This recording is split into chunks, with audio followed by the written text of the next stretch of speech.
आप सभी का स्वागत है आपके अपने ऑनलाइन प्लेटफॉर्म डेटा क्लासेस पे। देखिए, आपको कर्नाटिक वार आधुनिक भारतीय इतिहास चल रहा है। इसमें आपको हमने मैसूर वार पूरी बता दी थी, जो कि टीपू सुल्तान, हैदर अली इन सब के बीच हुआ था। मैसूर वार हो चुका था। बंगाल, अवध इन सब के बारे में, प्रांतों के बारे में पूरा बताया जा चुका है। अब अगला जो आपका हम चल रहे थे वो कैसे यूरोपीय आए, वहाँ की पृष्ठभूमि पर हम आ चुके थे। और यूरोपियों के आने के क्रम के बाद से डच आए, डेनिस आए, फ्रांसीसी आए, पहले पुर्तगीज़ आए थे, फिर डच आए, फिर अंग्रेज आए, फिर डेनिस आए, फिर फ्रांसीसी आए। लेकिन इनमें से जो आपको हमने बताया था सबसे आखिरी में गए थे तो पुर्तगीज़ सबसे पहले आए थे। लेकिन जो आपका बचा क्या था, सिर्फ डच ईस्ट इंडिया कंपनी यानी अंग्रेजी ब्रिटिश ईस्ट इंडिया कंपनी ही बसती है। तो उसका पूरा पृष्ठभूमि हम आपको बता चुके थे। आने वाले सभी एग्ज़ाम के लिए इम्पोर्टेंट है। और आज के जो MCQ हैं, ये CUET, APFC, EPFO और UPSSC, UPPCS, इन सभी एग्ज़ामों के लिए बेहद ही ज़रूरी है। तो इसको देखिएगा और इसकी PDF आपको टेलीग्राम पे प्रोवाइड करा दी जाएगी। तो आइए देखते हैं आपके लिए जो MCQ लाए हैं, बहुत ही महत्वपूर्ण है। पॉज करके इनको आप देखिएगा। और या आप एक काम करिएगा, जो आपको इसमें आंसर हम आपको वीडियो में देते हैं तो PDF जाके डाउनलोड करिए। और आंसर के लिए आपको विज़िट करना पड़ेगा हमारे चैनल पे, जहाँ पे आपको इसकी आंसर्स बताए जाते हैं। तो आइए देखते हैं पहला क्वेश्चन क्या है। पहला क्वेश्चन है, लंदन में ब्रिटिश ईस्ट इंडिया कंपनी के गठन के समय भारत का बादशाह कौन था? तो भारत के बादशाह उस टाइम अकबर ही थे, क्योंकि ये बात आपकी चल रही है 1600 के आसपास की। ऑप्शन नंबर ए इसका राइट आंसर है। दूसरा, बंगाल में निम्न में से कौन सा कारखाना डचों ने स्थापित किया था? तो किसने स्थापित किया था? डचों ने कौन सा कारखाना स्थापित किया था? इसका ऑप्शन नंबर आपका बी है, चिंसुरा। बंगाल में वो है चिंसुरा नामक स्थान पे, ऑप्शन नंबर बी। तीसरा क्वेश्चन, निम्नलिखित में से किसे स्वर्ग से उत्पन्न सेनानायक कहा गया है? किसे कहा गया? रॉबर्ट क्लाइव के बारे में हमने आपको रिटर्न में वीडियो में बताया था। जिसने भी देखा होगा उसका ये आंसर एकदम से सही होगा। देखिए, डुप्ले कूटनीतिज्ञ था, इनसे मतलब नहीं था। अल्बुकर्क पुर्तगाली ही थे, कॉर्नवालिस उससे पहले आए नहीं थे।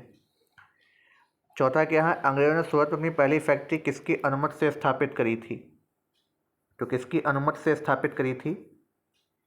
तो ये स्थापित करी थी उन्होंने जहांगीर की अनुमति से। ऑप्शन नंबर सी इसका राइट आंसर है। अगला क्वेश्चन देखते हैं। वर्ष 1613 में अंग्रेजी ईस्ट इंडिया कंपनी को कहाँ एक कारखाना स्थापित करने की अनुमति मिली थी? तो कहाँ मिली थी? इनको मिली थी सूरत में। कहाँ मिली थी? सूरत। सूरत नहीं, सूरत। ऑप्शन नंबर डी इसका राइट आंसर है। अगला, ईस्ट इंडिया कंपनी की प्रथम फैक्ट्री स्थापित की गई थी। प्रथम फैक्ट्री कहाँ स्थापित करी गई थी? बेहद इंपॉर्टेंट क्वेश्चन है ये। कहाँ स्थापित करी गई थी? सूरत में। लेकिन कई बार अगर सूरत ना हो तो मसूलीपट्टनम आप करेंगे, ये अस्थाई थी। फिर क्या है, किस मुगल सम्राट के शासनकाल में इंग्लिश ईस्ट इंडिया कंपनी ने भारत में सर्वप्रथम कारखाना स्थापित किया था? तो मुगल की जब भी बात आएगी तो इसमें आपको टिक करना होगा जहांगीर को। जहांगीर के टाइम उन्होंने किया था। कब किया था? जहांगीर के समय में। अगला क्वेश्चन देखते हैं, क्वेश्चन नंबर 8। भारत का बादशाह उस समय कौन था जब ब्रिटेन की ईस्ट इंडिया कंपनी की स्थापना हुई? देखिए, दोबारा से क्वेश्चन रिपीट करके पूछा गया है और इसका राइट आंसर आपको हम पहले ही बता चुके हैं और अब भी बता रहे हैं। ऑप्शन नंबर बी इसका राइट आंसर है, अकबर। Option B. कलकत्ता की स्थापना किसने करी थी? आपको क्वेश्चन कई बार पूछा गया है। तो हमने आपको बताया था उस टाइम, जॉब चारनाक ने किसको मिला के? गोविंदपुर, कालीकाता और एक और आपका था, उन तीनों को मिला करके करी गई थी। भारत में यूरोपीय शक्तियों के प्रवेश के संदर्भ में कौन सा कथन सही नहीं है? पहला है, पुर्तगालियों ने 1499 में गोवा पे कब्जा कर लिया। अंग्रेजों ने अपना पहला कारखाना दक्षिण भारत में मसूलीपट्टनम में, ये अस्थाई था, ये अस्थाई था, वो स्थाई था। तो अगर साउथ इंडिया की बात आए तो मसूलीपट्टनम और सूरत ऑप्शन में ना हो तो आप मसूलीपट्टनम में टिक करेंगे। तीसरा क्वेश्चन क्या है, पूर्वी भारत में अंग्रेजी कंपनी ने 1633 में उड़ीसा में पहला कारखाना लगाया। चौथा है, डुप्ले के नेतृत्व में फ्रांसीसियों ने 1764 में मद्रास पे कब्जा किया। तो इसमें कौन सा कथन सही नहीं है यूरोपियों की शक्ति के बारे में? तो ये तीनों सही हैं, सिर्फ यही नहीं सही है, ऑप्शन नंबर ए। तो इसका राइट आंसर क्या होगा? ऑप्शन नंबर ए इसका राइट आंसर होगा। अगला, निम्नलिखित कथनों में से कौन सा सही है? आधुनिक कोच्चि भारत की स्वतंत्रता तक डच उपनिवेश था। क्या ये सही है? अगला, डचों ने पुर्तगालियों को पराजित किया। आधुनिक कोच्चि में उन्होंने फोर्ट विलियम का निर्माण किया। आधुनिक कोच्चि पहले डच उपनिवेश था जिस पर बाद में पुर्तगालियों का एकाधिकार हो गया। आधुनिक कोच्चि कभी भी ब्रिटिश उपनिवेश का भाग नहीं था। इसका राइट आंसर कौन सा होगा? ऑप्शन नंबर बी इसका राइट आंसर होगा। डचों ने पुर्तगालियों को पराजित किया। आधुनिक कोच्चि में उन्होंने फोर्ट विलियम का निर्माण किया। वास्को डी गामा कालीकट किस वर्ष आया था? कई बार पूछा गया है। 1498 मई में। भारत में पुर्तगाली शक्ति वास्को डी गामा किस वर्ष आए थे? तो मई में आए थे ये 1498 वर्ष में। ऑप्शन नंबर 20 का राइट आंसर है। भारत में पुर्तगाली शक्ति का वास्तविक संस्थापक कौन था? पुर्तगाली शक्ति की बात की जाए, वास्तविक संस्थापक कौन सा? अल्बुकर्क। Option number B. किन यूरोपियों ने भारत में प्रथमतः सामुद्रिक व्यापारिक केंद्र स्थापित किए? किन्होंने किए थे? ये किए थे, किन यूरोपियों ने भारत में प्रथमतः सामुद्रिक व्यापारिक केंद्र स्थापित किए थे? किन्होंने किए थे? पुर्तगालियों ने ही। ऑप्शन नंबर 20 का राइट आंसर है। पुर्तगाली उपनिवेश का प्रथम वायसराय भारत में कौन हुआ? ये इंपॉर्टेंट क्वेश्चन है। पुर्तगाली उपनिवेश का पूछा गया है तो फ्रांसिस्को डी अल्मेडा थे। Option number B, Francisco de Almeida थे। अब कौन सा है आपका? बंगाल की निम्नलिखित फैक्ट्रियों में से एक जो पुर्तगालियों द्वारा बनाई गई थी, तो कौन सी बनाई गई थी? हुगली में ही बनाई गई थी। ऑप्शन नंबर सी इसका राइट आंसर है। अगला क्या है? पौंडीचेरी, जिसको अब पुडुचेरी बोला जाता है, के संदर्भ में निम्नलिखित में से किस कथनों पे आपको विचार करना है? तो कौन सा सही है? पुडुचेरी पे कब्जा करने पहली यूरोपीय शक्ति पुर्तगाली थी। पुडुचेरी पे कब्जा करने दूसरी यूरोपीय शक्ति फ्रांसीसी थे। अंग्रेजों ने कभी भी पौंडीचेरी पे कब्जा नहीं किया। तो ऑप्शन इसका कौन सा सही है? इसका केवल एक सही है। पुडुचेरी पे कब्जा करने से पहली शक्ति जो थी वो पुर्तगाली ही थी। तो ऑप्शन नंबर ए इसका राइट आंसर है। निम्नलिखित में से कौन कलकत्ता के संस्थापक थे? Job चारनाक। Option number A. British company में किसे भारत का पहला अधिकार प्राप्त हुआ था? तो किसे प्राप्त हुआ था? ये आपको प्राप्त हुआ था लीवेंट कंपनी को। किसको? लीवेंट कंपनी को। भारतीय व्यापार में ईस्ट इंडिया कंपनी का एकाधिकार समाप्त हुआ। तो एकाधिकार कब समाप्त होता है? ये आपका समाप्त होता है 1813 में।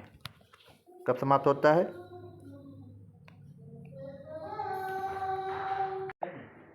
देखिए, एकाधिकार कब समाप्त होता है? तो ऑप्शन नंबर इसका सही है सी, 1813 में। निम्नलिखित में से किन स्थानों पर डचों ने अपने व्यापारिक अड्डे स्थापित किए थे? डचों के बारे में बात की जा रही है। तो नागपट्टिनम, चिंसुरा, मसूलीपट्टनम। डच की बात जब भी आएगी आप कर्नाटक की तरफ जाएंगे, और कर्नाटक से किधर? फ्रांसीसी डचों के बारे में। तो यही आपके मिलते हैं, नागपट्टिनम, चिंसुरा, मछलीपट्टनम। निम्नलिखित में से कौन नीला जल योजना यानी ब्लू वाटर पॉलिसी से संबंधित है? कौन सा संबंधित? बहुत इंपॉर्टेंट क्वेश्चन है ये। ब्लू वाटर पॉलिसी में कौन सा आता है आपका?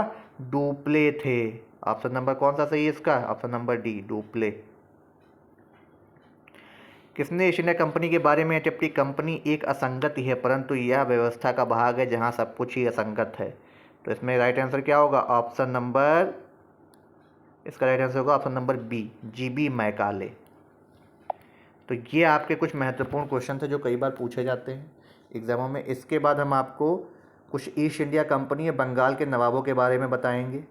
जैसे कि आपके सिराजुद्दौला थे, उनके बारे में बता चुके हैं, लेकिन फिर से आपको वहाँ से पृष्ठभूमि पर लेके चलेंगे ताकि आने वाले जो अपकमिंग वीडियोज़ हैं आपको वहाँ से कनेक्ट पूरा रहेगा। तो आने वाले जितने भी वीडियोज़ हैं उनको देखिए, पुराने वीडियो जरूर देखिए, क्योंकि उसके बिना आपको ये वीडियो समझ में नहीं आएंगे। MCQ सभी एग्ज़ाम के लिए इम्पॉर्टेंट है जो ये कराए जा रहे हैं, चाहे CUET हो, चाहे APFC हो, इवन तो UPPCS तक में भी ये काम आने वाला है। और UPPCS के लिए आपको बता दें कि करंट अफेयर आपके मंथली वाले आने जा रहे हैं। जल्द ही आपको फेब मंथ का, जनवरी मंथ का और मार्च मंथ, यानी तीनों महीनों का आपको जो है करंट अफेयर एक ही में कंबाइनेशन मिलेगा। और जब आपका PCS का एग्ज़ाम होगा 14 मई, तो उससे पहले आपके जो करीबन अप्रॉक्स 6 मंथ के जो इम्पोर्टेंट करंट अफेयर हैं, यूपी स्पेशल और दोनों चीज़ें आपको मिलेंगी। तो तब तक के लिए आपको चैनल पे बने रहना है। साथ ही साथ आपको ये बता दें कि आने वाले टाइम में आपको मिलने वाला है कुछ, हम लोग जो है आपके लिए जो है CUET की सीरीज़ लाएंगे जो कि आपके प्रिंट फॉर्म में होगी और उसके आंसर्स आपको यहाँ वीडियो में मिलेंगे। तो उसके लिए आपको थोड़ा वेट करना है। और अगर आपको कोई भी जानकारी चाहिए होगी तो आपको आने वाले टाइम में थंबनेल या डिस्क्रिप्शन बॉक्स में आपको नंबर शो कर दिया जाएगा, तो उस पर आप जानकारी ले भी सकते हैं। तब तक के लिए धन्यवाद।